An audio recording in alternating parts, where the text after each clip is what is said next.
విజయవాడలోని ఇందిరాగాంధీ స్టేడియంలో Tollywood star music director Thaman నేతృత్వంలో యుఫోరియా మ్యూజికల్ నైట్ కార్యక్రమం గ్రాండ్ గా నిర్వహించారు.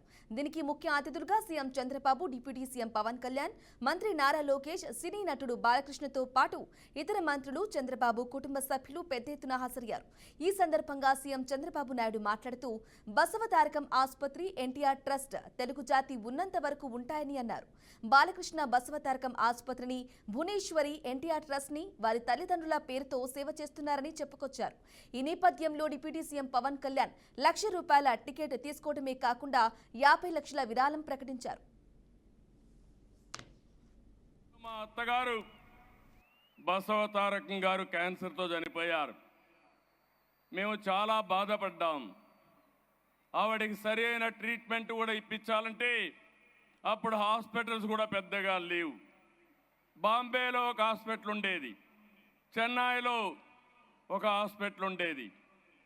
చనిపోయిన తర్వాత మా మామగారు ఎన్టీఆర్ చాలా బాధపడి ఈ సమస్య పైన మనం ఏమీ చేయలేమని ఆలోచించి కాదు ఒక ట్రస్ట్ పెడదామని ముఖ్యమంత్రిగా నిర్ణయం ఆ రోజు ఎన్టీ రామారావు గారు తీసుకున్నారని చెప్పి నేను మీకు తెలియజేస్తున్నా. ఒక విషాదం, ఒక మంచికి విత్తనం పడింది. అదే బసవతారకం క్యాన్సర్ హాస్పిటల్. ఆ తర్వాత నేను ముఖ్యమంత్రి అయిన తర్వాత బసవతారకం క్యాన్సర్ హాస్పిటల్ని అభివృద్ధి చేసి నిధులు ఇప్పించి ఆనాటి ప్రధానమంత్రి వాజ్పేయి గారి ద్వారా ఇనాగరేషన్ చేశాం.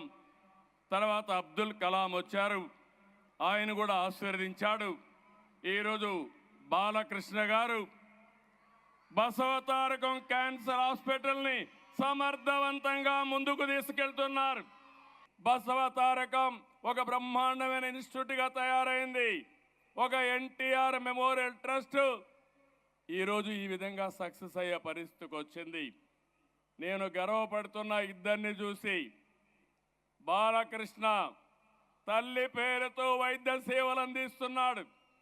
భువనేశ్వరి తండ్రి పేరుతో ఎన్టీఆర్ మెమోరియల్ ట్రస్ట్ రన్ చేస్తున్నారు.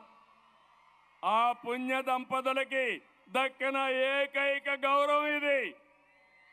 మరొక్కసారి ఆ పుణ్య దంపతులు తలుచుకోవాల్సిన బాధ్యత మనందరి పైన ఉంది. మంచి మనసుండే మనుషులు మన దగ్గర లేకపోయినా వాళ్ళ ఆశయాలు మన దగ్గర ఉన్నాయి, వాళ్ళ సంకల్పం మన దగ్గర ఉంది. అటు బసవతారకం క్యాన్సర్ హాస్పిటల్ కానీ, ఇటు ఎన్టీఆర్ మెమోరియల్ ట్రస్ట్ కానీ శాశ్వతంగా ఉంటాయి. తెలుగు జాతి ఉన్నంత వరకు తెలుగు జాతికి పనిచేస్తాయని కూడా విజ్ఞప్తి చేస్తున్నా. ఒకరోజు మా అత్తగారు బసవతారకం గారు క్యాన్సర్తో